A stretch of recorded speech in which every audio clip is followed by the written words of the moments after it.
You're listening to Middle-Aged Movie Reviews. Hello, welcome to the Middle-Aged Movies Podcast. Three guys saying, you're lying, man. Now deal them up straight or don't deal them at all. My name is Tim, and my podcasting partners are... Gumshoe Matt.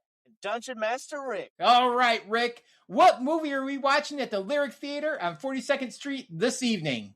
All right, so tonight we are watching Shaft, number 530 from the book of 1001 Movies You Should Watch Before You Die.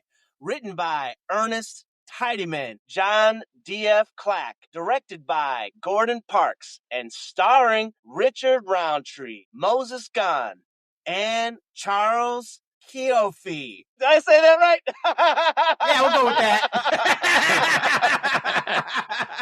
Sounds good to me. I couldn't have done it any better. We'll go with that, I think. Well, thank you, Rick, for that wonderful intro to what we're watching tonight. So, guys, before I dive into our usual question, I first wanted to highlight something.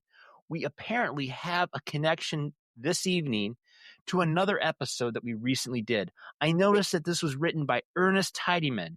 Hey, Rick, do you remember what other film we reviewed written by the same gentleman? Oh my God, man. Oh my God. I don't, but can I get a guess? You want to guess or you want a hint? I would like to guess. You'd like to guess. Okay, go ahead and give me a guess. All right. My guess would be Beverly Hills Cop. Similar genre, but no. Actually, this was that classic Clint Eastwood film that we What? all really enjoyed. I don't get a guess? What up? What up with that? Sorry. My bad. Damn, man.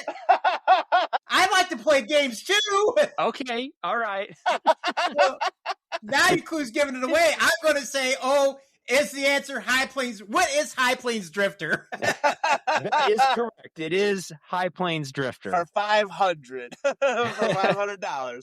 But you know what, Rick? Ernest gave us a title for this film that wasn't nearly as cool as High Plains Drifter.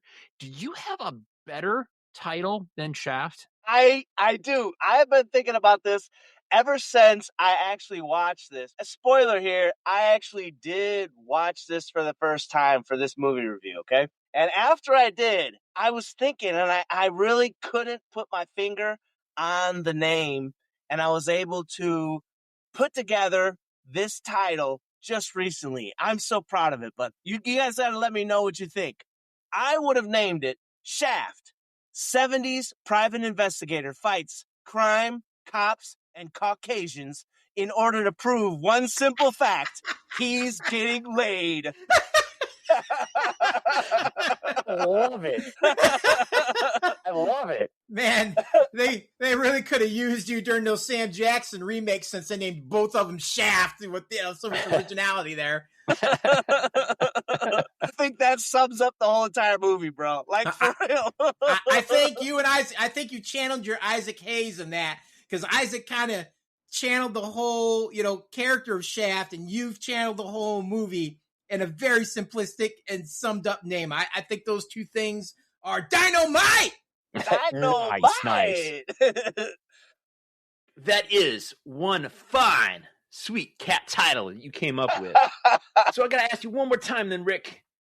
When was the first time you saw this one bad mother movie?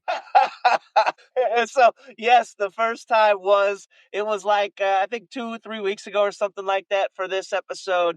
Man, I tell you what, it's not often that when I watch it that I can actually get one of my family members to join in on these movies, A lot of them are really good. And for whatever reason, people in the house, they're busy or uninterested in watching and whatever. Well, this particular one, my son sat down and watched it with me, and it was something else. I am really excited to talk about this one. It was something else. I'm surprised I'd never seen it before. All right.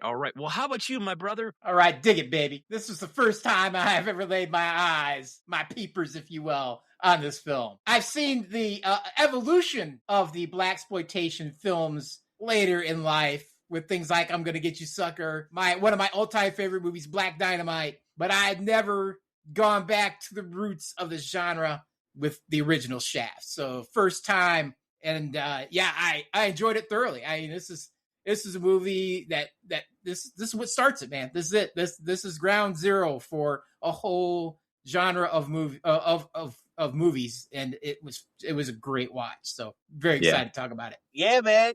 I'm glad you mentioned I'm gonna get you, sucker, because I seen that too. And now after seeing this, I was like, dang, like there's a lot of parallels. You know what I'm saying? There's a lot of parallels. I'm like, oh, I honestly need to do another watch of that now. Oh yeah. Now that I have a better reference, you know. Actually, I feel like Black Dynamite is so much like. Have you ever seen Black Dynamite, Rick? I never had. Oh, holy shit! I'm coming over to the room and watch Black Dynamite. That shit is off the fucking hook, man. And all right. I mean, you might like I'm gonna get you, sucker, but when you watch Black Dynamite, you go, holy shit, spot on, funniest crap I've ever seen. Totally can see Shaft in this from one end to the other. So, all right. It is one of the greatest parodies that pays homage to this film ever. Nice. All right. I'll have to check that out for sure. Well, guys, I'm with you. Okay, this is actually the first time I saw this. Again, a few weeks ago for this podcast, I had never seen this film, but I had familiarity with Shaft with The Simpsons when Bart and Lisa sang the title song at a karaoke bar in like season 2 or 3. And I remember asking my dad, "What's Shaft?" And he's like, "It's a movie that you wouldn't like." I don't want to jump to the end of our podcast, but I was digging this, man. I was digging it. Yeah, I like that. Yeah, it was a movie that was not on my radar, but I'm kind of glad I got to see it for this podcast. Yeah, for sure. Have any of you guys seen the 2000 version of Shaft with Samuel L. Jackson? No. Yes, I did see that one. Yeah. I did not see the sequel from 2019. I have not either. I don't think a lot of people did. Yeah. I didn't even know it existed until I was kind of watching this and realized, oh, there's a third Shaft. I had no idea. So, but I think having seen that, I always kind of wanted to go back and see this and just had never made it. And then when it finally popped up in the book, it's like, well, damn, I'm committed now. Fantastic. So, and Sam Jackson, who plays John Shaft Jr., the original Shaft's son, is only 6 years younger than Richard Roundtree. Well, so I think we might have like a Harrison Ford, Sean Connery situation happening. Well, if that makes you a little uncomfortable, when he comes back for the, 2019 version of it, Mm-hmm. he was only pretending to be his uncle. That's his son. So, yeah, do the math on that. Shaft has been one bad mother with the ladies apparently since he was 6 then, I guess. Okay, Tim. Well, as our resident classic movie police big-eared captain, what are you going to request for the synopsis tonight? Well, Matt, I sat and I thought about this one for a while, and I wanted to take it in a different direction because this was such a groundbreaking film, and the music contributed so much to that. Isaac Hayes' theme song for Shaft. So I thought there was no other way than you could do this but to actually sing the synopsis tonight for us as Isaac Hayes as he summarizes the movie in song. All right. Well, let's see what I can do.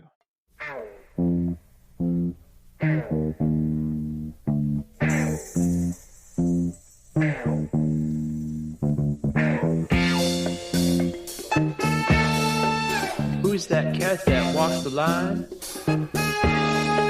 between the shadows and the city's crime?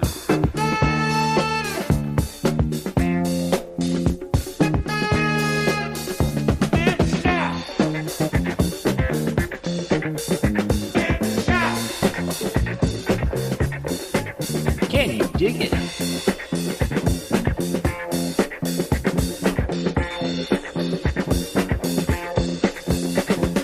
Police walk the Harlem beat, sensing trouble in the streets. Gangsters lurking everywhere, but our man, he don't care. Lieutenant Andrazi brings the heat, demanding answers about the scene. But who's the cat that won't back down? This town turned upside down. Right on, baby.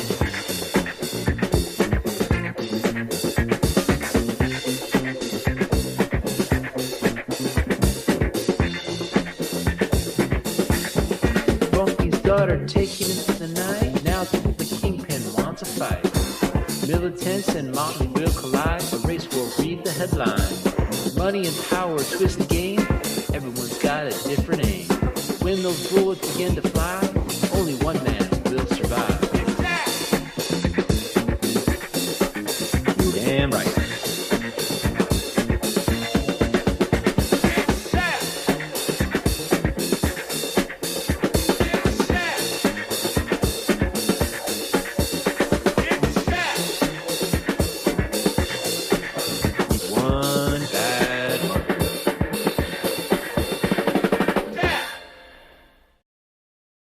Very nicely done, Matthew. Very nicely done. All right. All right. Groovy. I think I can now apply for my my cool soul card. I don't know. I mean, I love it to death, Matthew, but you're no chef. I'm a little crackers this morning. I don't think Isaac Hayes had anything to worry about if he was still among us these days. True.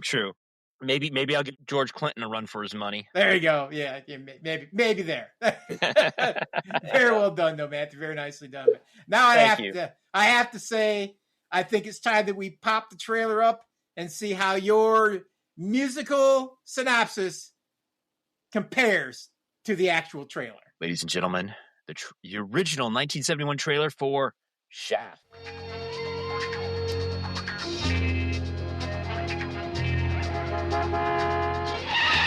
Up yours! Get out of the way! Cat say he gonna be here, he should be here. Open it up. Shaft's his name. Shaft's his game. Cat say he gonna be here, and he ain't.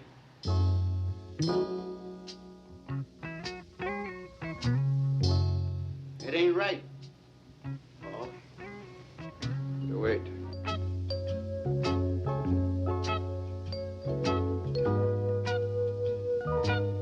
That's some cold shit. Throwing my man Leroy out the window. Just picked my man up and threw him out the goddamn window. Listen, Snow White. Me and you gonna tangle sooner or later. Why don't you stop playing with yourself, Willie? You ain't gonna do shit. Shaft's his name. Shaft's his game. Hey, man, I don't know no Ben Buford. 20. Oh, that Ben Buford. We're gonna take it out of your ass, pimp.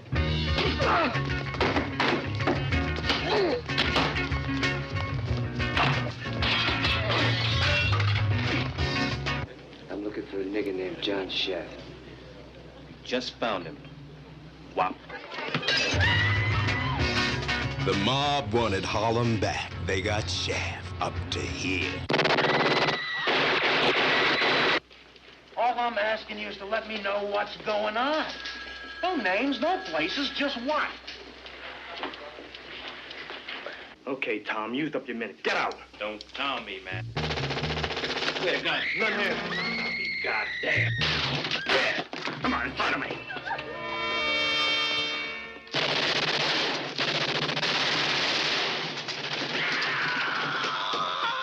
You want to play your super heavy black number? I'm going to play mine. We can nail your tail for manslaughter on what we got on you right now. Right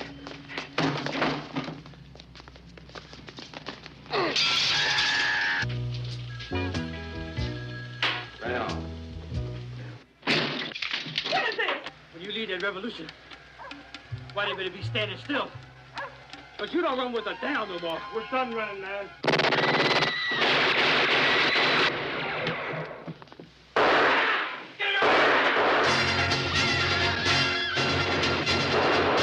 Shaft. Hotter than Bond, cooler than Bullet.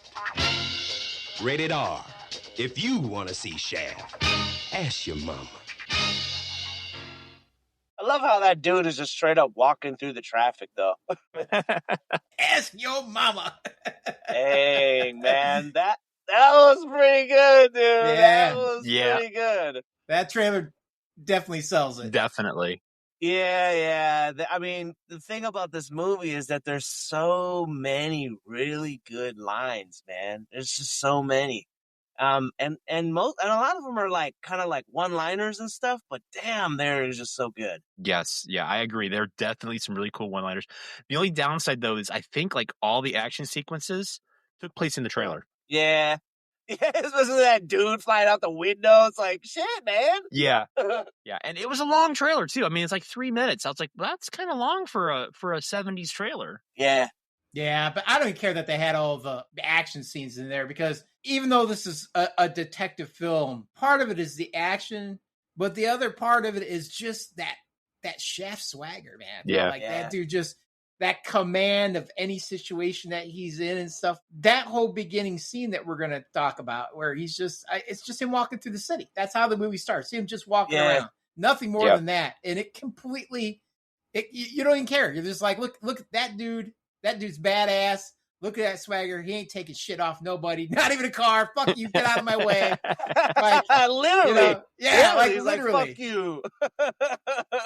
So it's just his whole presence. Like, you're just fascinated as you watch this dude, because I mean, he is the shit. Yes. So let's dive into the movie then. So the movie takes place January 1971. Private investigator John Shaft is informed that some gangsters are looking for him. He spots one of the men waiting for him in his office building and ambushes him. At gunpoint, he brings him to his office, where the second gangster is already waiting. During a short fight, Shaft dodges one of them, who falls out of a window. The other one reveals that Bumpy Jonas, the leader of a Harlem-based organized crime family, wants Shaft brought uptown to Harlem for a meeting. At the police station, Lieutenant Dick Androzzi and a detective question Shaft about the gangster's death, which Shaft calls an accident. Androzzi allows Shaft to return to the streets for 48 hours to gather more information.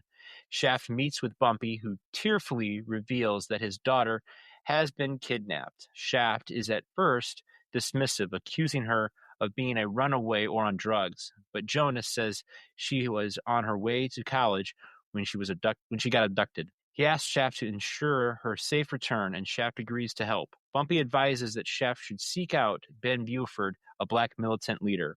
I realize I crammed a lot of stuff in this first paragraph, and I want to know what you guys think of our first introduction to Shaft. Yeah, man, he's a super cool dude. He's a super cool dude. He's like the Black Fonz, man. You know?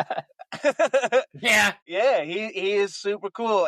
And like I said, those lines, like when he comes off the street, he's walking down the street after he comes off of the road, and he gets almost like he gets ambushed by the police who are waiting for him, knowing that he goes to the barber shop or whatever. Shoe shine. Yeah, the shoe shine, not barber shop, shoe shine.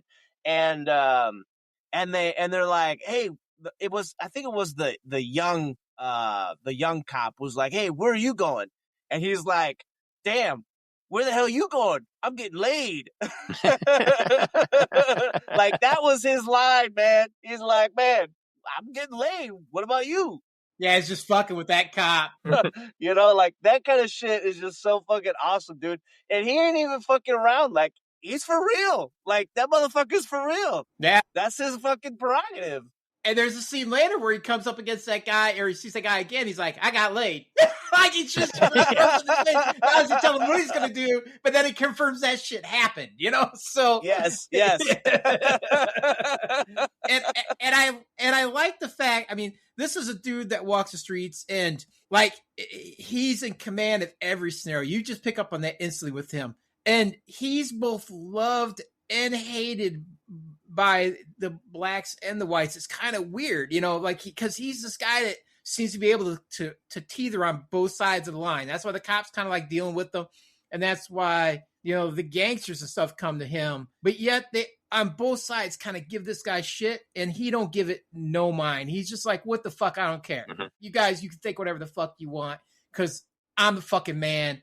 So you need me. You recognize the talent. So if you want it, you deal with it. Fuck off. You know, I mean, that's kind of the whole attitude. Yeah. You know, he doesn't give a shit no matter who thinks about him, no matter who they are or what side of the fence they're coming from. So yeah, he kind of makes me feel like a cooler Sam Spade, because he didn't really care what other people thought or did, but Shaft is just a little bit cooler than Humphrey Bogart. in my opinion, maybe more attractive than Humphrey Bogart, but we'll save that for the history. Right. But honestly, no, I think that he was a cool private investigator. And what I like about this film that I think makes it stand up and above the rest of the blaxploitation films is that Shaft's got into some trouble back in the day because he used to run. We're going to find out with one of the guys that's going to show up later in this that he kind of has to like align himself with to achieve his goals. But then he decided to make something of himself, like he's like, I'm going to do better. So this is not a movie that's, like a lot of blaxploitations, they're either, it seems like they're either some kind of like comedy or parody of this kind of thing, or it's got to be as serious as a heart attack with some very serious focus on whether it's racism or how just how the government treats them or things like that. Like there's this underlying messaging, and like a lot of the characters tend to be drug dealers, pimps, whatever, that kind of stuff. Where Shaft, like, he's a detective. This is a detective story, and I think that's what makes this stand up and above the rest of them. It makes it really stand out because it's, even though it's considered blaxploitation film, it's a crime drama film that just happens to have a black detective as its central character. And I think that it's just huge. And not only that, but a central character that's just a strong, super cool alpha male. So I think that's why everybody, when they come back to this, genre, they say this is it. This was the launching pad. Even though there was a couple films before this that really kind of is the blaxploitation where it starts, this is the one that really launches it and it makes it I don't want to say phenomenon, but it's like the mothership movie for the entire, what would come after. Yeah, but it's not done poorly. There's some good films, in the blaxploitation thing, and some people will disagree with that. But you got Shaft that's known for that. But then there's Superfly that comes out a year later, and that film is actually arguably by a lot of people, they say it's much better. And it maybe I've never seen that one, so I can't speak to it. But then there's others like, I don't know if you guys have ever seen it, like The Final Come Down with Billy D. Williams. It's not such a good film. It's just not. And I've never seen it, but I have seen it sold at like the Dollar Tree. Yeah. In the very slim cases on DVD.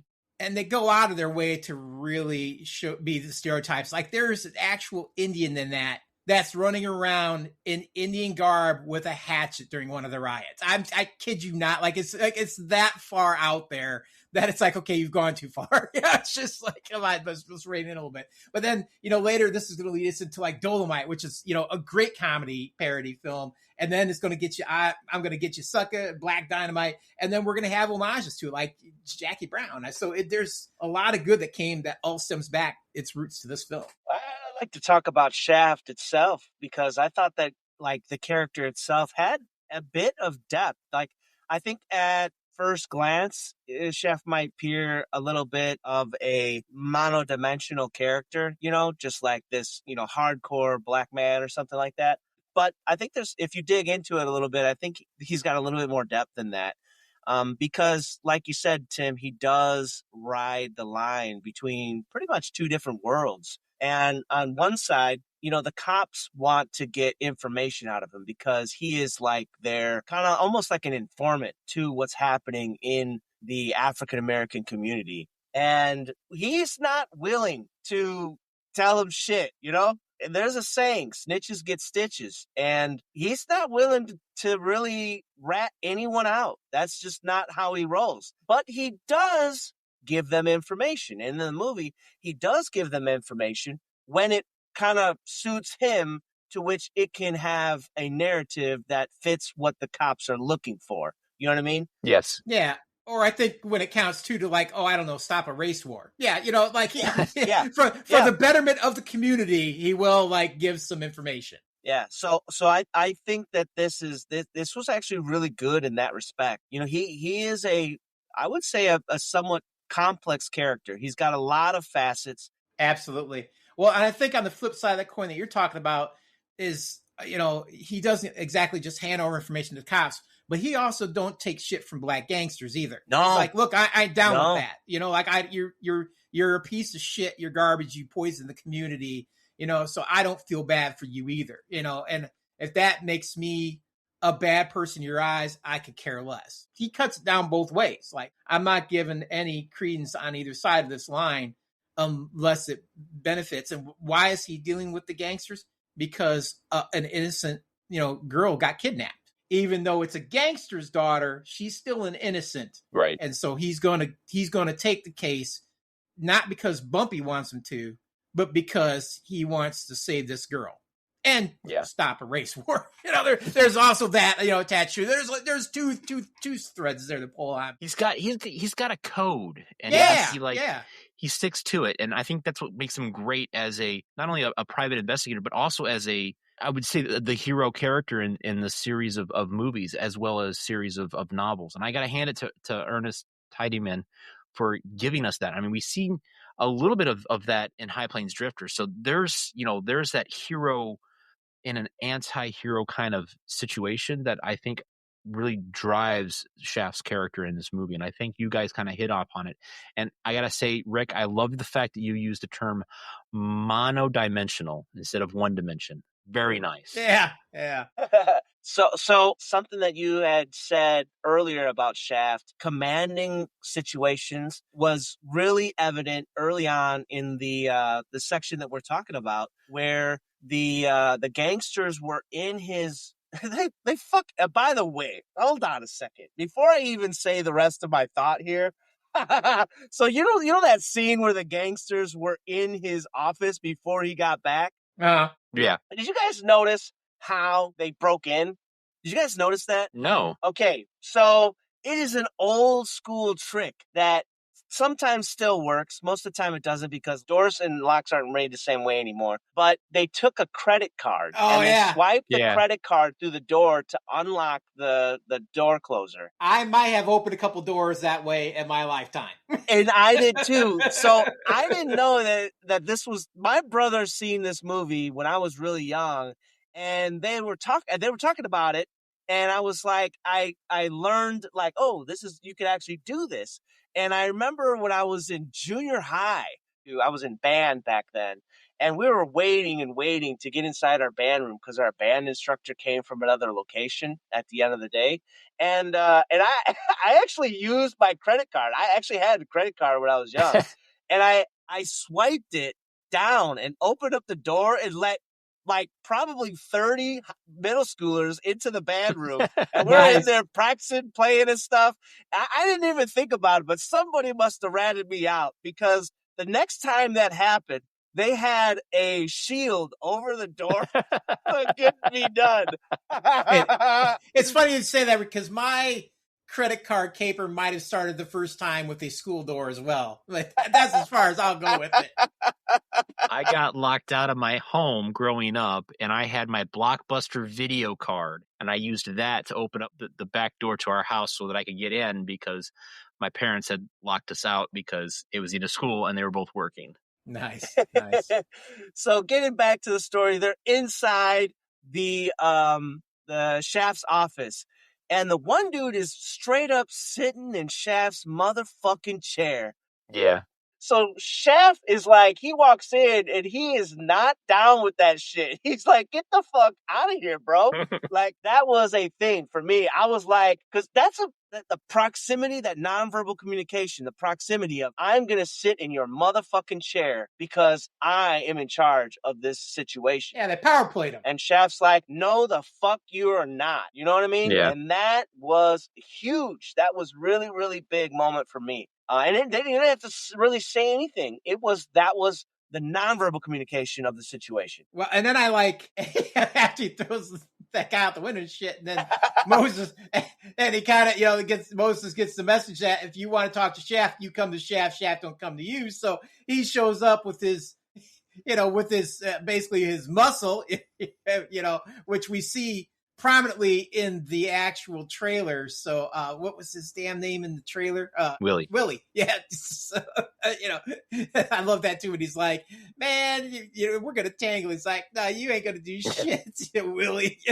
But that is the best, by the way. Yes. Yeah, but that shows Bumpy realizes like, I need this guy. So that goes back to the gangsters having to show him some grudging respect. As you see Willie sitting there be like, man, the man says he's going to be here and he ain't here. It ain't right. And, and you only see it once in the trailer, but Moses is just like, we'll wait. And he just keeps whining about this shit. Like, no, the man should be here. He says he's going to be here. He's like, we'll wait, So he's just, even though Willie thinks like, look, you're the top dog. He's like, we need this motherfucker. Yeah. We will wait. That's it. This guy's outside of our control and we need him. So there's no make an example of him. And that other cop too, that when they're trying to get information out of him and he sends them off for cigars and stuff, that comes back, it's like, you need to press hard on these guys. It's like, you don't press down on Shaq. Yeah. We need him. Like, you don't do that to this guy. Like, that's not what happens here. So you kind of get that from the cops and from the crime lord. Yeah. Now, do you guys know who Willie is though? All right, you guys have any idea who that guy is? Isn't he a boxer? No, so that's Drew Bundini Brown. And in real life, he was Muhammad Ali's corner man. Okay. So, and he is the one that coined the phrase for him, float like a butterfly, sting like a bee. Nice. That guy is the guy who coined that phrase. So, yeah. Wow, man. Yeah, there's a little, Easter egg for you there. That's who that dude is. So, yeah. Awesome. I thought that was kind of cool to see him in this flick. We kind of danced around it, but we did talk a little bit about the police and particularly Vic. And I just kind of want to talk a little bit about Vic's relationship with Shaft. Tim brushed upon it, but what I really like the fact that Vic is pulling for Shaft. I mean, he does all these different things throughout the movies to kind of help Shaft out because he knows Shaft is in his corner. That no matter what happens, Vic is going to go out of his way because Shaft gets results. Shaft is our hero, and I think Vic recognizes that throughout the entire movie. Because I mean, at one point, he talks about how, hey, my captain says that I need to look for you because he heard something. Did I find you?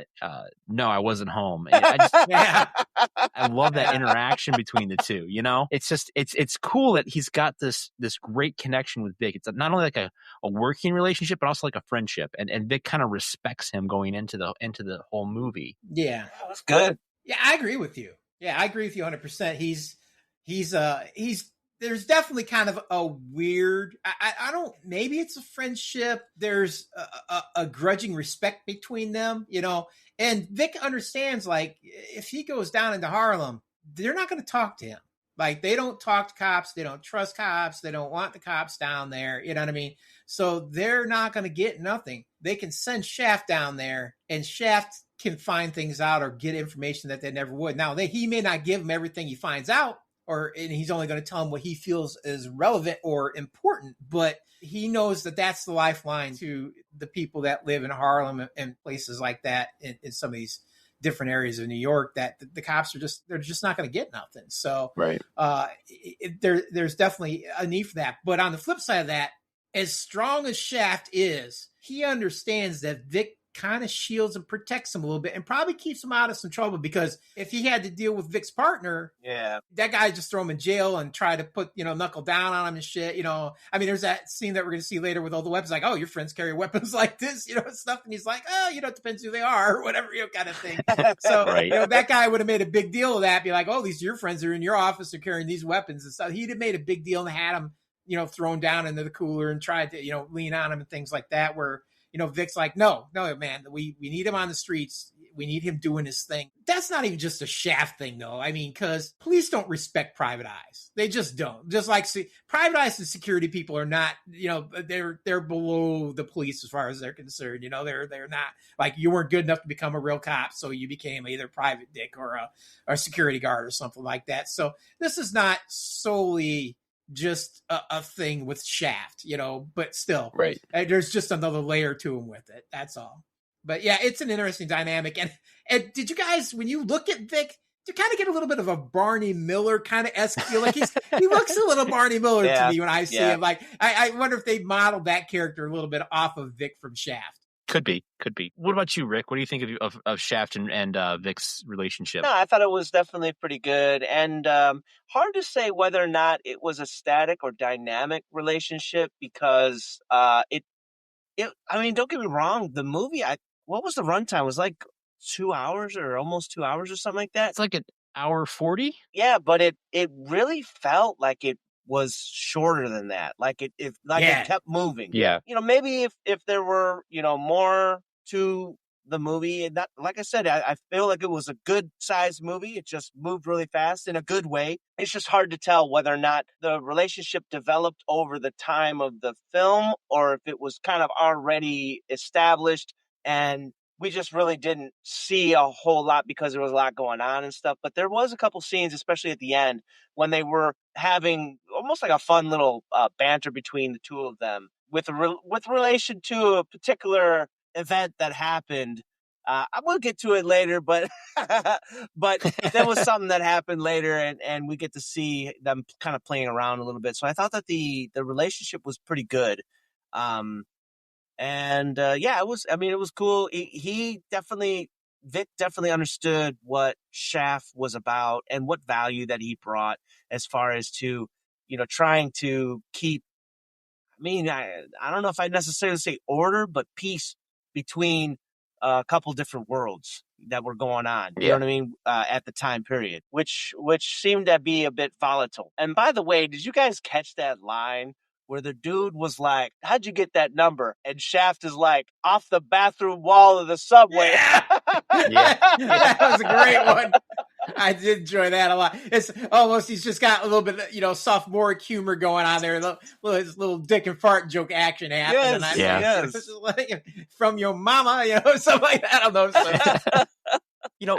You speak of subways, and you don't think of New York transportation all that often, but I like how this movie gives like a snapshot of a time period. Obviously, it was filmed in the 70s. Everything has that 70s look to it. So as you're watching this, you're like, oh yeah, I can remember a little bit back in that time and how everything looked. And I just think that was really cool that you get to see that again in this film. And I have to highlight that black leather trench coat. I mean, that looked pretty slick. And the brown leather trench coat and the all black leather suit. I'm like, dude, this guy's like styling in the 70s fashion. And I'm like, I wasn't real big on 70s fashion, but I mean, he looked cool. Yeah. He actually, honestly though, he made it look cool, but there were scenes where I was like, this motherfucker is freezing, bro. Yeah. That shit gets cold over there. It looked like this was actually legit filmed in probably either New York or something like that, Chicago maybe. It was definitely New York. Yeah. And it gets cold. I thought about that too, because when he throws that guy out the window, what's the first thing gets fixed? He gets his office door fixed. I'm like, dude, it's what, February in New York? No, you get that window fixed first, man, because it's got to be damn cold in that office. I mean, I don't care who you are. I think the window is the first thing you fix or whatever. But speaking of New York, like you said, that bit of a time capsule. It captures that 70s, not nostalgia, but just that city in the 70s. I mean, a lot of this film, it's a low budget film, which is kind of surprising for an MGM film. I mean, it spent like, I think $1.2 million and then it made $1 gazillion in the end. It actually, it's one of 3 films that only made money that year, and had it not, MGM probably would have went under. So it actually helped save MGM as we know it. So I'm watching and I'm like, this is a film I think I'd be sad if they were to do like a real high def version of it, like a 4K or an 8K or something.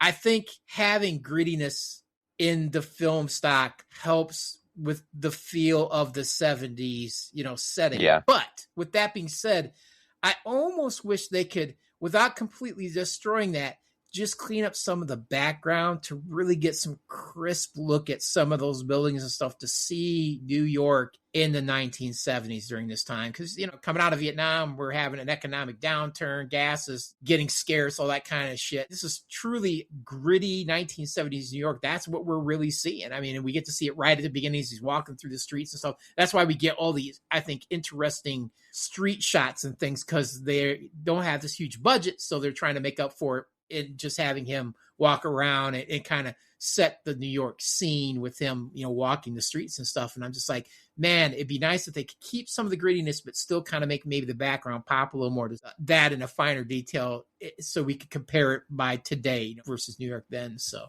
Yeah, I agree with you. I think it would be really cool to see like a high res of this, but still keep some of that grittiness. Well, you talked about walking through the streets and the look of everything, and all these establishing shots. And what we get in this movie is, I think, what every 80s action fan loves, and that's, of course, a montage. Shaft is tracking down Buford with a little bit of an interlude with Shaft's regular gal, but I thought it was really cool that you got to see him walking down the streets, doing the leg work like a classic gumshoe, trying to find Buford, as he was told by Bumpy, you might want to track down Buford because part of this militant group, which, again, another cool snapshot of the 70s, because you had the Black Panthers, you had all these different militia groups within cities trying to work on civil rights, and I just thought that was another cool snapshot, another 70s montage as he's doing some legwork. So I mean, it really flowed into this movie, really gave you a feel of this film. I thought it was pretty cool. I will say that I don't know if I necessarily was super duper on to the like soul kind of song while it was going through. You know what I mean? You didn't love the Isaac Hayes? I don't know if I was feeling it. Although Oh yeah. Although the scenes and stuff were great, like the little clips that we got, but I think what really brought it all together was that scene, and you played it in the trailer, where the dude's looking for Ben Buford, and he's like, nah, who the fuck are you talking about? And he like flips him a 20, and he's like, oh yeah, Ben Buford, I know that motherfucker. That Ben Buford. Yeah, I know that cat. Yeah. And that ain't playing around either. I mean, now he's being backed by Bumpy, and Bumpy's gave him some cash, so, and he's passing that around to get information. I mean, $20 in 1971, dude, that's like $150 today. So he's not just passing around a little bit of cash. He's passing around some serious cash to get the answers he needs. And I think the montage was cool because it didn't feel like a long montage. Like it just had, like they paced this film so well that even the trivial stuff is just right. Like it gives you just enough to set the tone, but not enough to bore the shit out of you, or not so little that it confused you. Like you're like, what the fuck's he doing? I have no clue what just fucking happened there. Like, everything just fit in the puzzle perfectly, and it just kept it moving. Like you said, it did not even feel like a long movie. If that thing was an hour and 45 minutes, it did not even feel like it didn't. Like it just cruised. And how about, to prove the point with that $20, what you're talking about, he deliberately asked for that side cash when he took the job. Yeah. And it's like, you might have thought at first that he was going to pocket it, but then you see later what he's actually doing with that shit. Yeah. He needed that. Like, that's part of his investigation. You know what I mean? Yeah. And that's like $400 an hour. I mean, that's roughly, I think, $50. That's, we're looking at, for about $400 or so. So, he's seriously got cash to play with to do this. I mean, he's pocketing some of it. Let's face it. Shaft ain't hurting. Again, he's got some nice threads. We get to see his apartment later, and that's a nice ass apartment he's living in too. Like, so, he's doing all right for himself for sure. But yeah, it just felt good. And then that whole scene too, where he's like, how many times have we seen that in movies after this that have borrowed that from Shaft? I mean, we've seen it in things like I'm Going to Get You Suck and things like that. But the one that comes to mind was it Naked Gun, where he's like tries to bribe the guy in the dock or whatever, and he's like, he gives him a 20, and then he hands him another 20, and then the dock guy starts to bribe him back and hand him the 20s back and forth. That's directly from this film. That's exactly where that comes from, only really exaggerated. But that becomes such a mainstay of so many films going forward, the bribing the man on the street for the information. And I mean, don't get me wrong, it's happened in other detective movies, crime films, whatever. Right. usually it's the guy like, I'll make you talk or something like that. It was just never like it was the whole interaction where it's like, oh, have you heard, I'm looking for Tom Jones. No, man, I don't know no Tom Jones. Well, how about now? Oh, that Tom Jones. Like, it was so, like, that's what makes it so awesome. It's like, oh, I triggered his memory, but it didn't go through that. Like, oh, how's this trigger your memory? It was, oh, yeah, I remember that guy. I remember that guy completely now. It's like, it's just hand him a photo. Now I see him. I know who he was. Yeah. So I'm down and here's what I know kind of thing. Yeah, exactly. I didn't realize he looked like Ben Franklin. Okay, yes. Yeah. He looks just like that cat. You framed that picture well. Yeah. But even the 70s, lingo, like the don't jive me, like that shit is just fucking awesome, man. Yeah. I just really, really, really like it. That shit's great. Oh, yeah. Every time I see a movie like this where we had that classic 70s jive talk, I immediately go to Airplane. Yeah.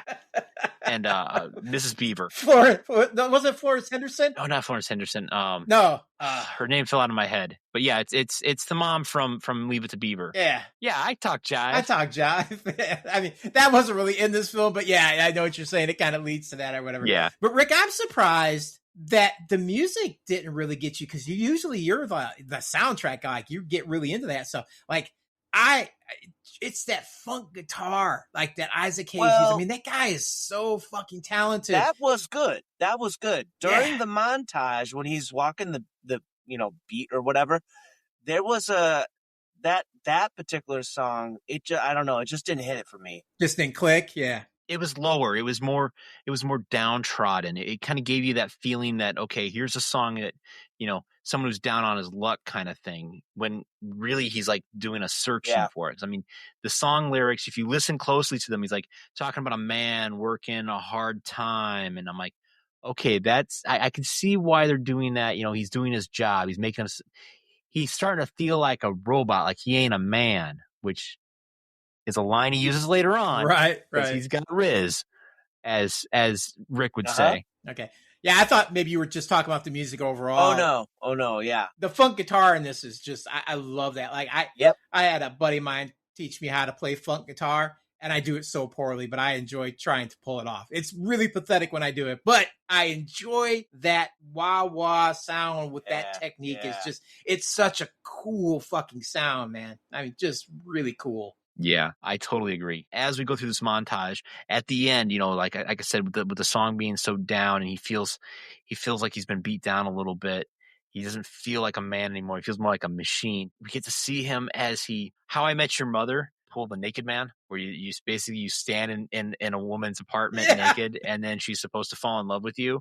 And I'm watching this movie, and I realize that Shaft is doing it. He's pulling it off. I'm like, what? Yeah. And it's kind of interesting that you bring that up, too, because we never really, I mean, Isaac Hayes in his song spells it that, he's popular with the ladies. He's a complicated man that no one understands except his woman. That's, I think, the final line in the song. Mm-hmm. I guess that one woman is his woman, but then there's a bunch of other females that just kind of show up and then never appear again in this thing. So I guess there's side action for him or whatever. I'm not 100% sure. Yeah, but, I think so. But yeah, I love they just walk in. That guy's like just buck naked. He's just like, well, I thought I'd make myself comfortable. Yeah, I'm sorry. The only thing I had to wear was my belt. But yeah, I thought that was pretty slick, and I got a feeling that this is established that this is his woman, because later on when we finally does find Buford, and a whole situation happens, he goes back to her place to hide Buford. So she's a trusted individual. She's someone that he's let into his life. So yeah, I definitely see that whole relationship thing with them. Yeah, as Tim said, there's some other side action that apparently he has, because it's the 70s. It's after free love and everything. I'm like, this is a little questionable in my opinion. So as I mentioned, he's got information on Buford after his little montage. He has a wonderful situation with his girlfriend, fiance, wife, whatever you want to call her. Who knows? Yeah. And then of course he goes back and Vic and Shaft have like a discussion before Shaft heads off to the meeting with Buford. And, Vic's trying to get more information out of him. And I think this is where you get a little more of that relationship between Vic and Shaft, because Shaft is like, look, I'm going to go see this guy. Get this whole relationship between Vic and Shaft, and it kind of reinforces that whole, I'll give you the information when I'm ready. Shaft takes off and heads to this meeting at Buford's, and he's followed by a gentleman at Buford's organization. At the meeting, there's of course a shootout that ensues, and an unknown assailant. Afterward, Shaft is told by Vic that Shaft and not Ben was the target, and that tensions are brewing between the uptown hoods belonging to Bumpy Jonas and the downtown mafioso, and they've culminated in other murders. Vic laments that the issue is seen as a black against white to the general public, and worries about the escalation into a full-blown race riot. He also shows Shaft some pictures of the mafia men who just arrived in New York. Shaft and Ben then meet up with Bumpy and accuse him of setting up the whole shootout. After Bumpy agrees to continue to hire Shaft and Ben, and he pays $10,000 for each of Ben's men who died. Ben and Shaft now join forces to find Bumpy's daughter. We also get another interaction between Shaft and Willie. After this interaction, I think, okay, well, at some point in this movie, those two have to go head to head and have something happen between them, but we don't get that. We get to see more of Shaft's smart Alec wit, and I love that about this character. He embodies that smart Alekiness that I like so much in like I said, the Dresden Files, or even like in Spider-Man. It's just that kind of a character.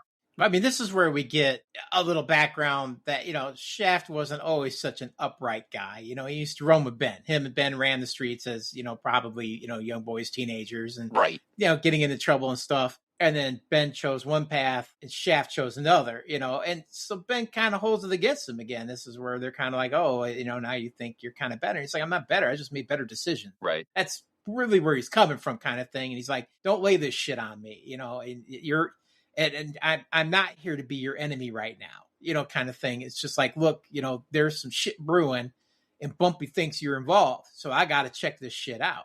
That's just the long and the short of it. Kind of figures out that Ben wasn't really involved in it. It's all just made up bullshit kind of thing. And then they get the attack, and then it's kind of like it forces Ben's hand to realize that he's begrudgingly got to trust Shaft again, and and depend on him to get him out of this situation that he's in, and then to work with him, rescuing basically Bumpy's daughter, because it's in his best interest, since Bumpy already kind of thinks that he might be involved in it regardless. So, because he's gotten some bad intel, whether it's true or not, Bumpy's playing some of his cards close to the chest and not giving away everything he knows, obviously. It basically sets that stage. But Ben also takes advantage of that. It's like, well, I'll help you, Bumpy, but if you want my guys, because he's part of this militant group, then you're going to pay, and you're not only going to pay for the guys that are going to help you, but you're going to pay for the guys that just got shot up because of this whole scenario. So it kind of forces.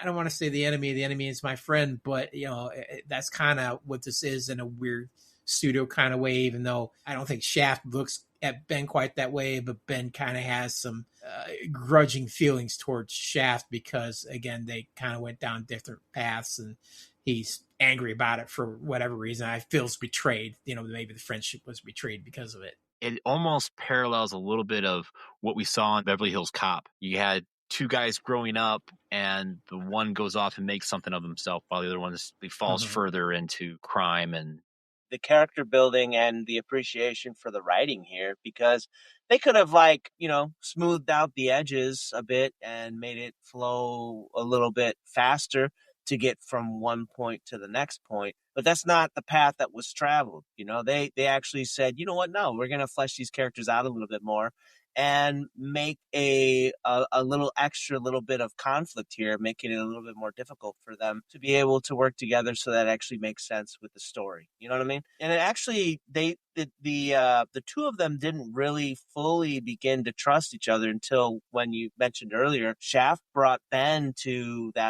his woman's apartment. And I really did appreciate the way that the female actor, or the female character, I should say, portrayed the dynamic inside the household. I don't know how familiar that it is, or how apparent it is for you guys, but from what I have, my experience, the female mother in a house, they fucking run that shit. Yeah. Right. And guys, generally speaking, will respect that shit too. You know what I'm saying? Right. Like Ben came in all hard and shit, and she was like, fuck that.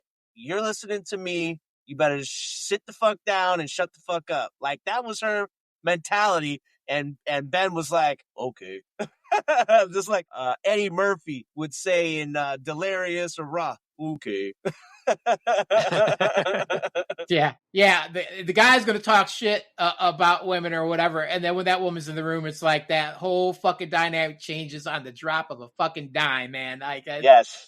That shit ain't happening no more. And that really was like, that really showcased the epitome of a strong black female. Yeah. That was serious. And I appreciated that. I thought that was pretty good. Yeah. Yeah. I think the correlation of that is when she's like, she's basically makes some comment about the child sleeping, so we'll keep our voices down. Like it was just like, it was that simplistic. That set the whole tone right there. It's like, some people are sleeping. Yeah. And it's like, fucking message received. All right. Yeah, you're right. We should put our shit in check. We'll be quiet, you know? So yeah, she's just like from the get-go. She's like Shaft in complete control of the situation. You're in my house. You're in my world. Shut the fuck up. Sit down and do what you're told, you know? So yeah, it was really, really a great character. The whole fact that she says that line, there's a kid sleeping, I can't help but wonder, is that putting the blocks or the bricks in place for Shaft 2000 with Sam Jackson? Well, it's little Samuel Jackson, yeah, sleeping in the other room. Yeah, little Sammy's over there sleeping, you know, having dreams of Pulp Fiction and shit. You know, there's one other thing that I wanted to kind of highlight in this whole sequence, especially during the shootout, when all the other guys are running up the stairs and Shaft says to Ben, no, downstairs. And we see all the guys run upstairs, and they all get like blown away by the guys that are there that are shooting everybody. And you see one guy fall off the side of the stairwell, and he makes a sound. And I have a feeling that they could not afford the Wilhelm sound, because he does this weird like sound effect. Right. And I couldn't help but laugh, and thank you, Tim. Thanks. I also enjoyed the very stereotypical Italian mafioso Tommy gun. I mean, we're in the 70s now. We're clearly, you know, like the AR or the M16 is now a thing. I'm pretty sure the mafia is probably using those now, but this one reverts back to all these Italian mafia guys have Tommy guns still, like they're back in the 1920s. So I kind of enjoyed that a lot. About to say, you gotta love a Tommy gun. You know what I'm saying? Like those are always it's cool. a great gun. Those are always cool. It's a great gun. Yeah. Well, so after the shootout and everything goes down, later Shaft surmises that the mobsters are watching his apartment from a local bar. So Shaft pretends to be a bartender and calls Vic to have the mobsters arrested. I thought that was kind of another, you know, cool scene with Shaft. He walks into the bar and he knows the bartender, and, you know, they're kind of chit-chatting. He's like, let me take over the bar. And I just like the fact that he's like smooth as silk, just going in there and serving those mobster guys drinks, making drinks for the clientele, getting to know these mafioso guys that are sitting there. I just thought that was a slick scene, especially after he just, you know, pulls the gun on them and says, hey, by the way, did I tell you my name is John Shaft? And then the cops just kind of show up. I thought that was cool. I mean, you don't see that a lot in modern films. I think it's equivalent to banana in a tailpipe. It's that kind of fuckery right there. It's like, I'm gonna fuck with these guys a little bit, kind of thing. So yeah, he pays our bartender handsomely. He's like, hey, can I take your bar? It's like, you most certainly can, brother. You know, like he walks away with the cash in hand, and then he just sits and he knows he's already called the cops. They're on the way. It's just like, I'm just going to fuck with these guys. And he does. Like, he's liquoring up, juicing them up. And the one guy's just drinking and getting all kinds of, you know, chummy. And the other guy's getting kind of annoyed because he's just like, what the fuck, man? Why are you talking to us? Just pour drinks and do your job kind of thing, you know? But, you know, because he just knows, like, yeah, I'm going to just keep messing with them, because as soon as the cavalry arrive, I'm going to just reveal myself and let these guys just realize they've been shafted. Yeah. There was a lot to appreciate in that scene, you know, like the super smooth innuendo that he pulled off on the phone with the cops. You know what I'm saying? Yes. Like, and then it also doubled as the cops have been asking for you got to give us something. You got to give us something. We need something. Somebody's got to get charged with some shit for all the shit that's going on. And he was like, fucking putting a bow on that shit. Here you go. I was just going to say the only thing that would make it sweeter is if they came to the door. He's like, hang on. And he pulled a little bow out and stuck it on and goes, there you go. You've been asking for a present. There you go. So I thought that was really, really well done. And then I don't know if you guys, I think everyone got to have noticed, but as soon as Shaft walks into the bar, someone is straight up staring at Shaft as soon as he walks in, bro. I was like, shit. Oh, shit. Oh, shit. Someone's getting laid. Yeah. Yeah, and he did. He got a piece of that action, too. You know, we find out later there's a little side action there. And I can't remember which one of them. It must have been his woman when he talks to her, because I think he was on the phone with her, and she's like, you know, I love you. And he's like, I know, baby. And I'm like, oh my God, that's Bender's line. They stole that from Futurama. That's, I know, baby. So, and he says it just like Shaft. I'm like, oh my God, that's where the Bender gets it from. It's the actual Shaft line. I know, baby. that kind of reminded me of Han Solo, though. Oh yeah. Yeah. When Princess Leia was like, I love you, and he's like, I know. Yeah. If Han Solo was played by Billy D. Williams, it very well might have been. I know, baby. If Shaft was in the Star Wars world, he would be a scoundrel. He'd have his own, you know, Shaft Falcon, and he'd be, you know, cruising the galaxy in it. Yeah, Shaft Falcon. He'd have, you know, he'd be just like Billy D. He'd have like the nice Falcon like Billy D had. You know, he'd have his capes instead of his leather jackets. He'd have like a leather cape and stuff, and you know, so that's how Shaft would be cruising the galaxy far, far away. I think. You know, you might have something there. Maybe Billy D. Williams, you know, having his own gas mining facility was Shaft, and you know, he went legit. Yeah. You know, Han Solo was Ben Buford, still hanging out with this militia group. You know, he's got a young lady that's fallen in love with him, aka Bumpy Jonas's daughter. Could be. You know, Billy D walks in the room. He's working the women. Like, the first thing he sees when Leia comes off that ship, he's like, "Hello, what have we here?" You know, he's totally working those Shaft angles in the old Empire there. You know, I think we should just change the name to our podcast to Everything Leads Back to Star Wars. There you go. I'm all right with that. Hey, I'm good with that. I'm cool with that. The other thing that I think was pretty cool was, so you know, Shaft hits the one guy over the head with a bottle. And then like 30 seconds later, that one lady's over there and she's like fixing his hand up, or, you know, checking out his hand. He didn't cut himself. You know, you gotta take your opening when you can find it. It's like, oh my God, I think he might be cut. You know, let me hold your hand. Yeah, you gotta work that opening when you can find it. So, you know, Shaft then goes home, and, you know, the young lady, you know, helps him out and assists him, and in various ways. You know what? At this part, I actually wrote down in my notes. You know how in the 80s, Michael Jackson, in that one song, he's like, I'm a lover, not a fighter. I'm thinking, when I was watching this, I'm like, Shaft is a lover and a fighter. He's fucking both, bro. Yeah, for sure. Like, he's that guy. You know, he's in the middle of a major gunfight, and he's like, hang on, I need 5 minutes. I'll be right back. I got to take care of some business. Yeah. After that scene, then Shaft then confronts the arrested mobsters at Bumpy's, about Bumpy's daughter. And he sets up a meeting. And then after the meeting, he goes back home, and he basically tells the girl, hey, you know what? It was nice, but you got to hit the road. You got to go. Yeah. I think it was something like, close it yourself, shitty. That's what she said. Yeah. Well, she kind of points out, she's like, you know, you're really good in bed, but you ain't so great afterwards, or whatever. It's like, I don't know if you looked at her. It's like, I know that closed door on the way out.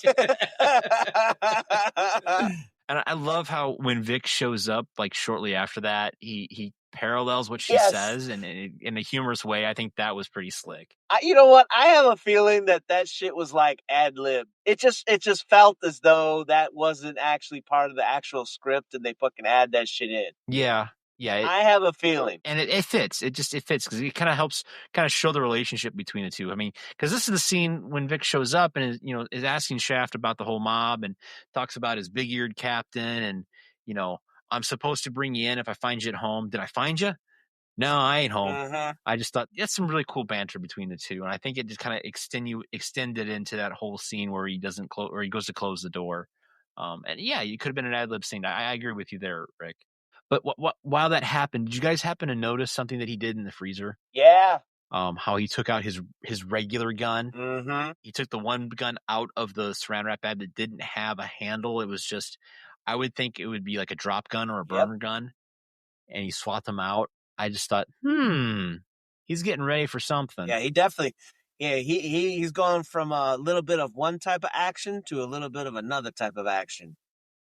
You know? Did it not have a handle on it though? I don't think I paid attention that close. I seen him pull the two guns out, and I was like, why is he holding two revolvers? And then I was thinking, okay, maybe one of them is just a straight 38, and the other one is a 357.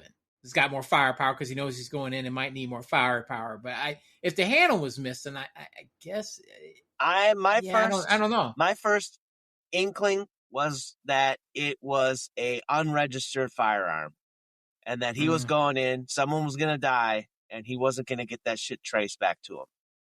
Yeah, I guess that would make more sense, unless it was firepower thing is the only thing I can think of. They just wanted something to have more impact. The gun looked a little smaller. And it was literally in his fucking freezer. Yeah.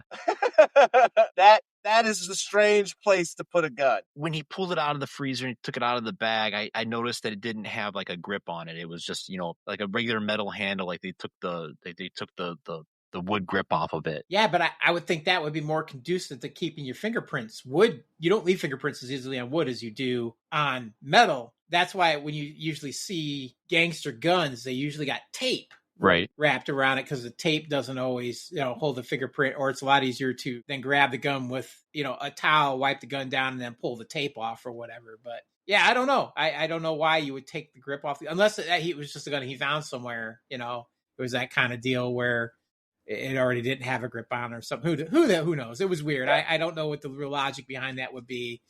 And keeping it in your freezer is weird, but I guess, people were keeping jewelry and all kinds of shit in the freezers back in the day, thinking that was a great place to hide shit. So, right. Because nobody looks in there for nothing, I guess. Nobody's going to find any cold, hard steel. Yeah. Just cold, hard cash.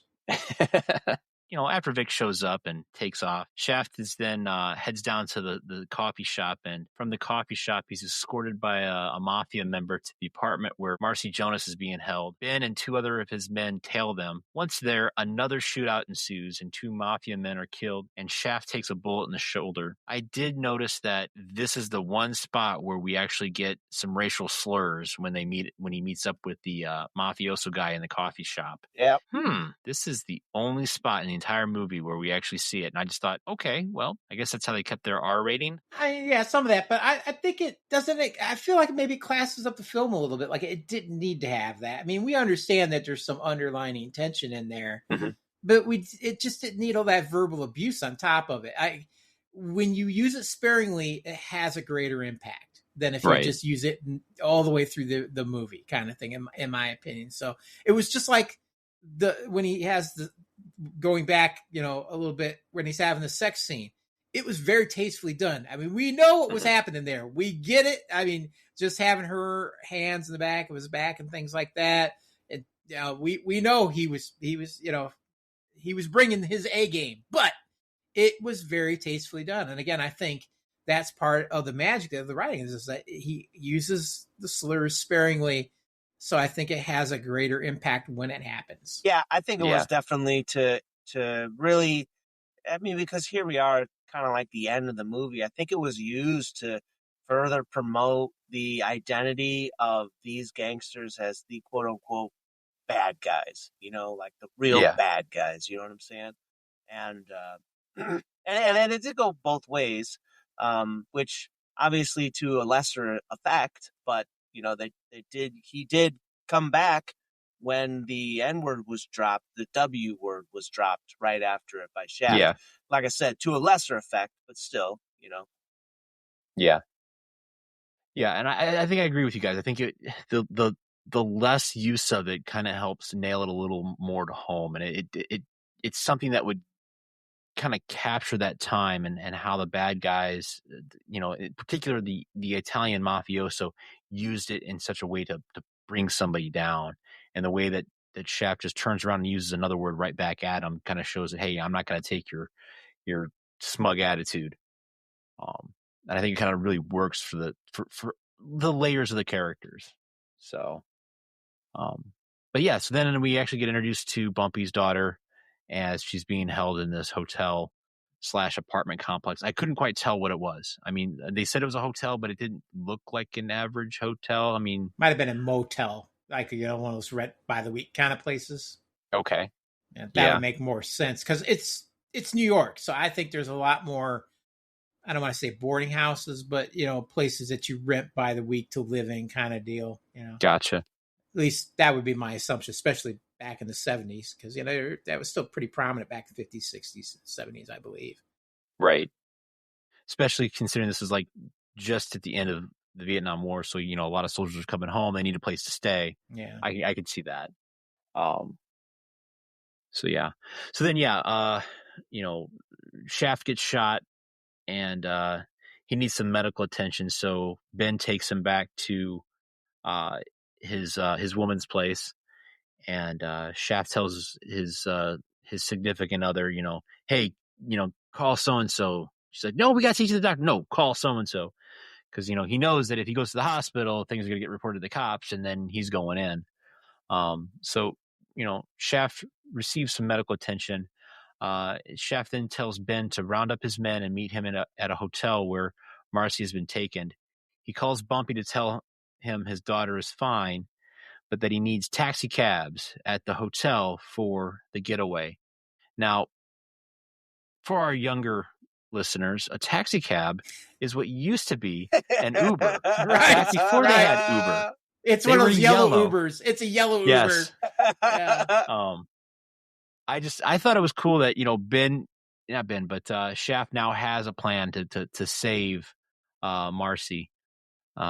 What did you guys think of Shaft coming up with this plan to use taxi cabs and Ben's men to go in and save the day? I thought that it was really good. Like, it got to show that Shaft is more than just a bunch of confidence and bluster and sweet loving. He's a strategic mind, like even when he was going in to do the first meeting, he had the people in place. He's like, here, you stay here. If this happens, you do this, you go here, and then you follow around, circle around. And there was clear instructions for what type of contingencies could potentially happen.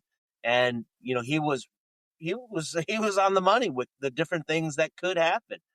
The only thing I would say is that when they were tailing those guys, these motherfuckers were not trying to be inconspicuous at all, dude. They were like, they started walking on the other side of the street, and then they all merged when they I think that the gangsters turned left, and then everyone else had to turn left, and they're all walking right together like a small little mob. And I was like, if they turn around, they're just gonna straight up know what's up. You know what I mean? I was expecting to see somebody back there with like one of those portable keyboards, and it would be like that scene from I'm Gonna Get You Sucker where he's got the traveling band. Right. Yeah.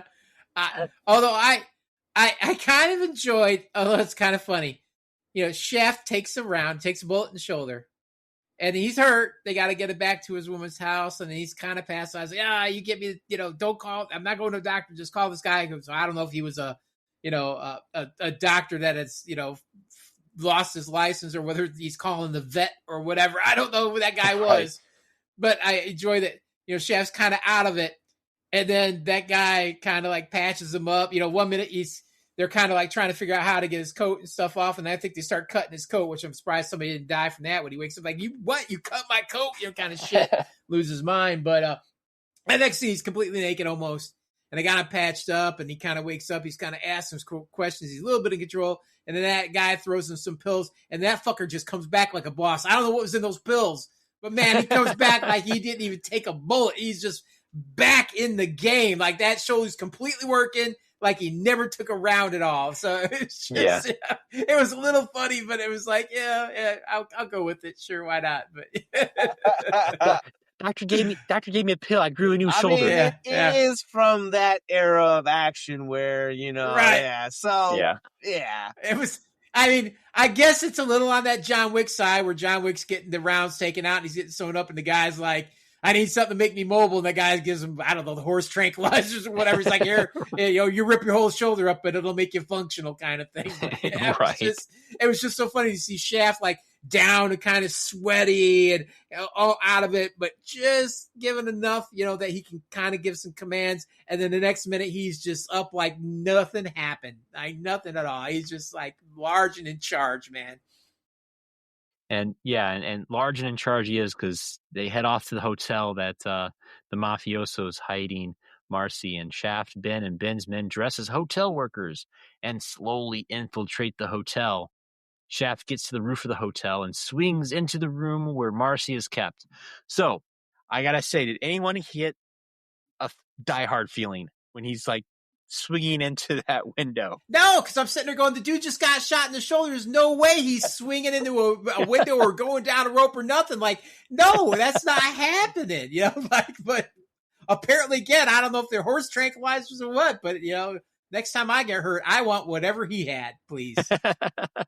How about you, Rick? What do you think of this cool intro action sequence by John Shaft wearing a leather suit, basically? No, I thought it was cool, and I kind of appreciated the whole I don't know, it kind of felt like a heist. You know what I'm saying? Like they all had their little roles and stuff to play, and everything went down. It wasn't directed or filmed in such a way that it's like in the Ocean's movies and stuff where they're talking about doing something as they're doing it, kind of you know what I'm saying? Right. So, but right. I mean, it was cool. It was definitely cool. I like the part that I don't know why it cracked me up and it stuck out so much for me. It's the one militant guy who comes down in the, I don't know if it's a bellhop outfit or whatever, and the guy's like, "Hey, go get me a Coke." He's like, "What? Get me a Coke." He's like, and he kind of looks back and forth. He's like, "All right, can or cup and ice?" He's like, "Can." He's like, "Straw or no straw?" I feel like he's ad-libbing this whole thing. And then he goes and gets his fucking Coke and he comes back and gives it to the guy. And then he waits for his tip. Like he waits for the fucking tip. And then looks excited that he got it. I'm like, that's priceless. It's just freaking priceless, man. And he seems like genuinely excited that this dude tipped him before he's going to put a bullet in his head, right. Like, he could just steal his money after the fact. He earned it honestly, So. Yeah, but at that point, I think it's more about, this motherfucker totally believed, this, I actually, sold that shit. You know what I'm saying? Yeah. After all those months in Juilliard, I pulled it off. You just fought a war with Shaft. What are you doing? I'm going to Broadway next. Yeah. I gotta say it was a pretty cool whole action sequence, and it's definitely a low budget film. So don't get the same feeling that you would get watching an 80s action film with Arnold Schwarzenegger or something. But you get some action, you get some movement to this, and it keeps going. And because Shaft comes in and shoots up the bad guys and gets the girl, and Ben and his men break into the adjacent rooms and shoot up all the mafia guys. And then they manage to make their way downstairs, and they get Marcy and Ben and his men away in the taxi cab. And Shaft just walks across the street nonchalantly while the cops are all pulling up to the hotel. And he phones up Vic and asks him, tells him, "Hey, I just busted this case wide open." And of course, Vic then says, "Well, why don't you close it?" And then that's when Shaft just tells him, "You close it," and then hangs up the phone and just starts laughing and walks away. And I'm like, that is a really cool last line for an action film, for a detective film. I mean, that's just the final nail in the coffin, just laughing as he walks away. And there was that little extra word in there too, though, Matt. It was, "You close it, shitty." That was the reference back to that fucking, that girl from the bar. Yeah. Well, and I don't think it's a fair analysis for you to compare this film's action with an 80s action film. Because the 80s kicked that shit up like 110%. Yeah. But if you think about it, now let's really think about it here. So we got the whole action scene at the end of Shaft, which is pretty dynamic, it's pretty good. Is it any worse than Dirty Harry or Death Wish or, Get Carter or any of those kind of films back then? I think it's on par with most of those. Yeah. I mean, Death Wish, for as good as it is, I think it has the same amount of action and feel as the early Death Wish films did. And even Dirty Harry, I mean, it's just one guy running around with a freaking 44 Magnum, having, again, cool Right. ass fucking lines, at the same time. So, I think it's on par with all those films. I mean, they did a miraculous job with not having a lot of money to work with. I mean, between the pacing and just using the scenery towards its advantage and maximizing the action like they did, dude. I mean, we all sat here and said it did not feel like a long film to me. And I think that proves the point here is that they did everything that they had. They used to its maximum effect. Yeah. And, I do agree with you, but like I was just saying that,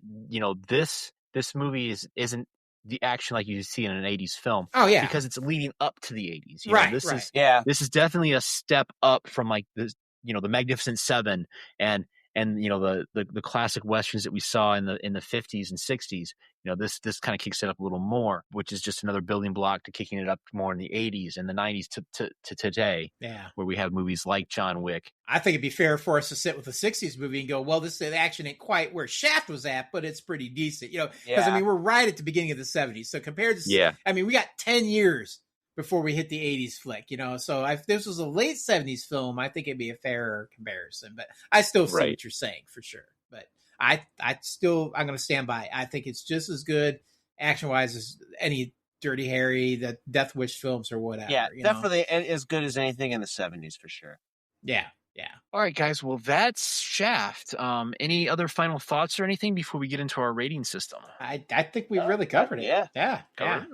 I feel like that's pretty good. Just don't jive me, mother trucker.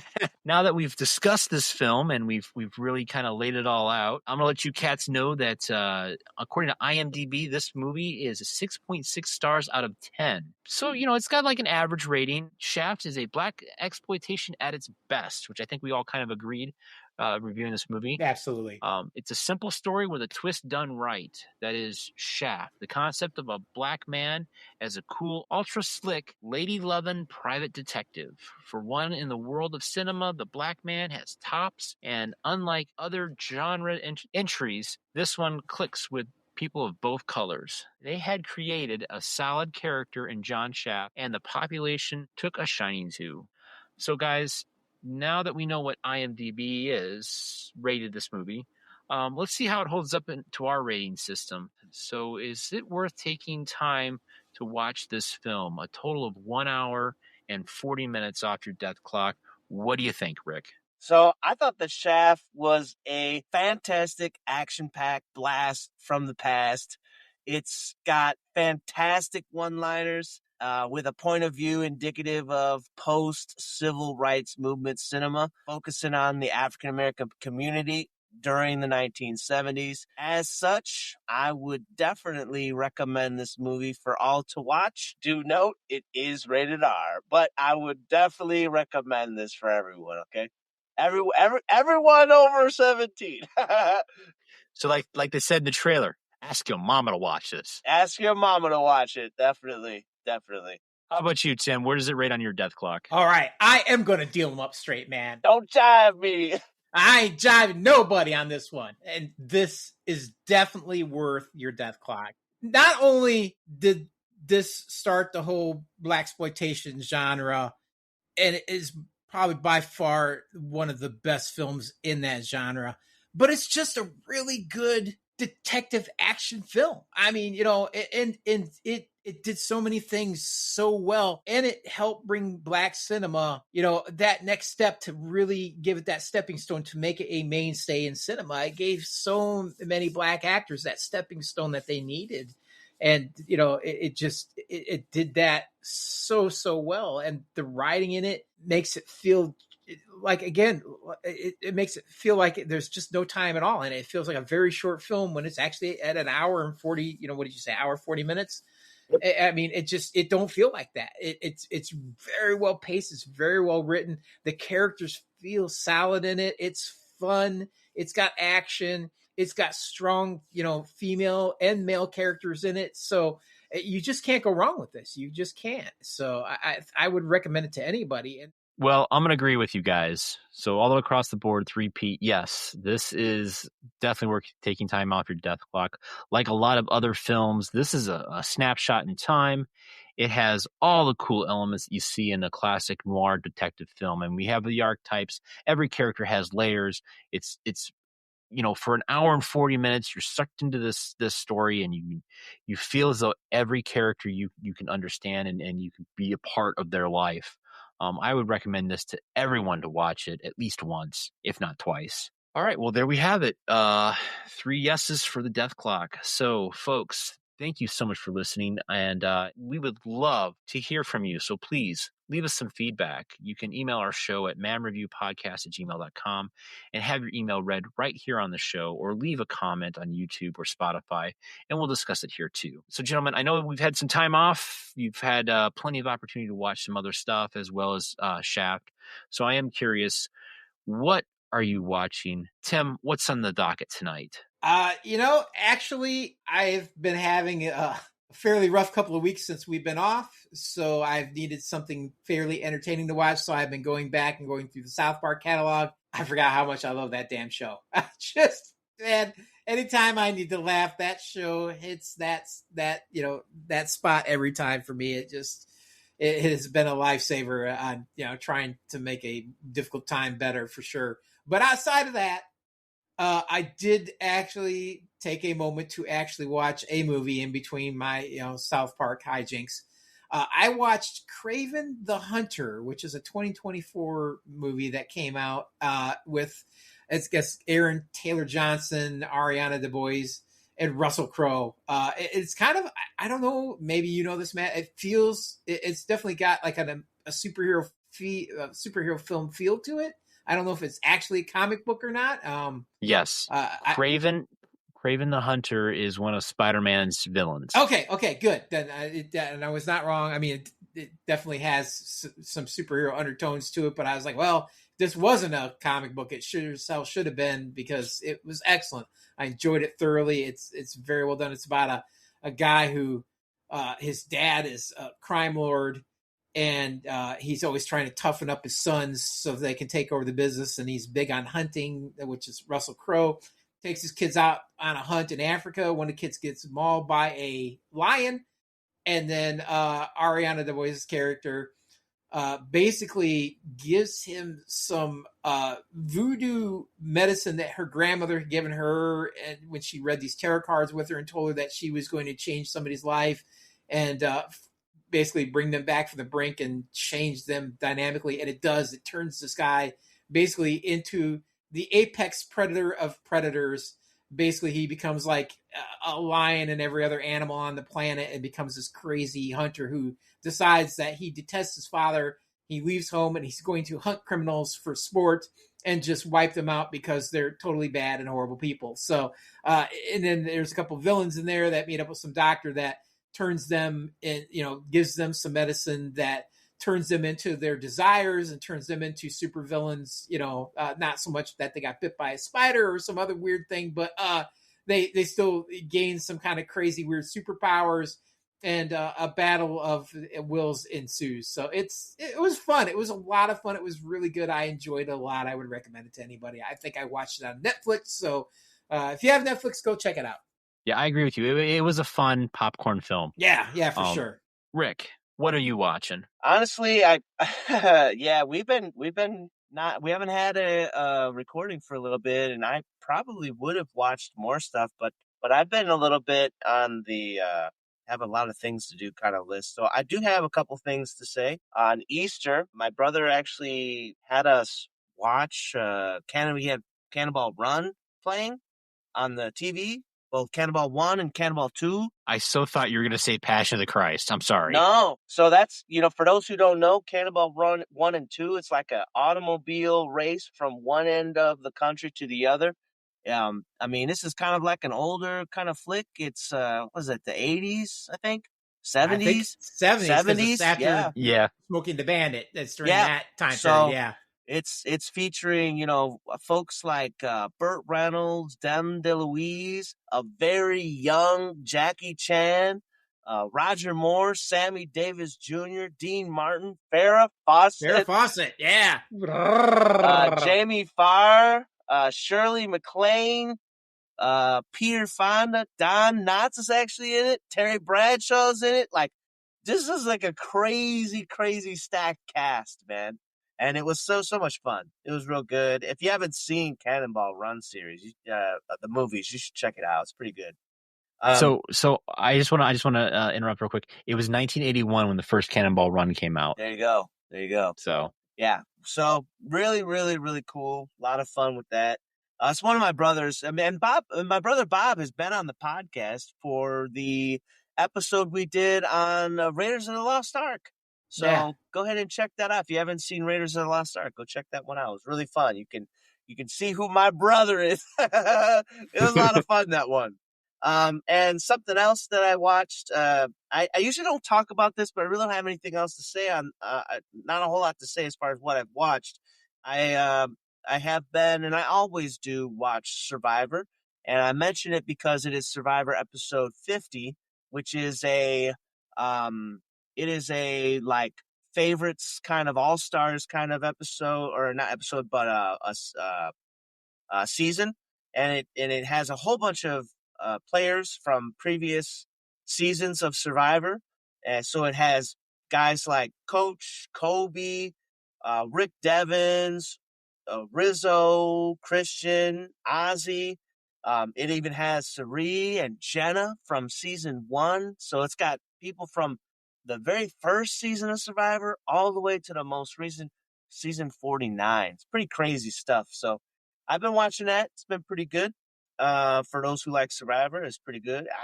It's always been good for me personally. There was a little bit of hiccups there early on in season 40s. I was like, what the heck am I watching? But it's kind of, the ship has been righted. So, and as far as the anime, you guys know I watch anime. I have been really trying to get a good anime, because I told you guys about this one from a couple weeks ago, and that was Sentenced to Be a Hero, which, by the way, I've talked to a lot of different people about it. Apparently, I think it really is going to be one of the best, if not the best, for 2026. However, I did spy another one, and this one is pretty good. I'm about halfway through the season. It's one season so far, and it's called Roll Over and Die. And this anime truly features I think this is a pretty decent job of featuring a female character. The reason why I say that is because this female character literally is super weak. Like, she's super weak. If you're into any kind of like role-playing games and stuff, you know that the very least your characters are going to have some single-digit numbers and some stats. She's got zeros in all her stats. And but she does have this really strange reversal power, which is apparently worthless. So worthless that while this main church proclaimed her as a hero and put her in the hero's party kicked her out and sold her into slavery because she was so shit as an adventurer. However, in doing so, she was put up against her back was put up against the wall because her slaver was going to basically kill her. And she learned how to use this reversal power to benefit her. And it's a very good revenge tale showcasing how a weak female could actually be a really strong one with morals, with integrity and honor, and developing relationships and stuff. I would say it's actually pretty good. I would say it's pretty good. So, yeah. Interesting. That is what I've got. I'm a little disappointed that you didn't have a long name for It's that. roll over and die. It's Yeah, as simple yeah. as it gets, man. That's okay, though. That's okay. It sounds like I a mean, pretty I actually could real quick. I have the full title. It's roll over and die. I will fight for an ordinary life with my love and cursed sword. There you go, Matt. There you go. Okay, that's what I was looking for. All right, I feel so much better now. There you go. I'm gonna piggyback off of your anime, because I saw something that came out a while ago. It actually stars Pedro Pascal and Matt Damon. It's called The Great Wall. Oh yeah. I can't remember if it was HBO or Netflix, but I was up doing some work late one night, and I'm like, I'm just gonna have something on in the background. I started watching, I got sucked into it. Yeah, and, it was pretty decent. You like this one? Yeah, and it was like, okay, so we had those two guys, and we also had the Green Goblin himself, William Dafoe, in it, and it was about these mercenaries that were going to China to try to trade and get black powder because they wanted to use black powder in their armies.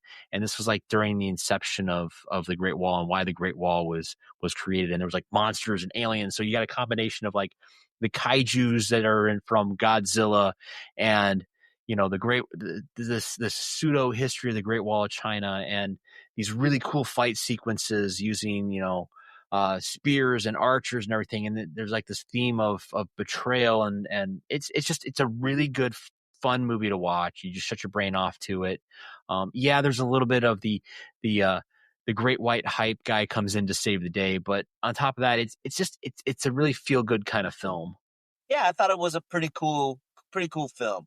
I seen it. I don't know, whenever, a little bit after it came out. So I remember it being a pretty decent film, like pretty solid. Yeah. Yeah. So, but all right. Well, guys, I think that's pretty much it for Shaft and episode 97. Oh yeah. Oh, hold on.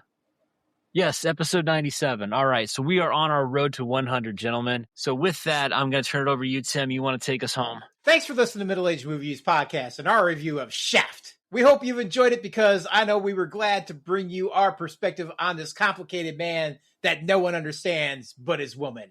And if you did enjoy the review, please like, subscribe, leave a comment, and share with your friends. Help us grow the BAM community so we can continue to keep you from wasting your precious death clock on shitty movies. Can you dig it?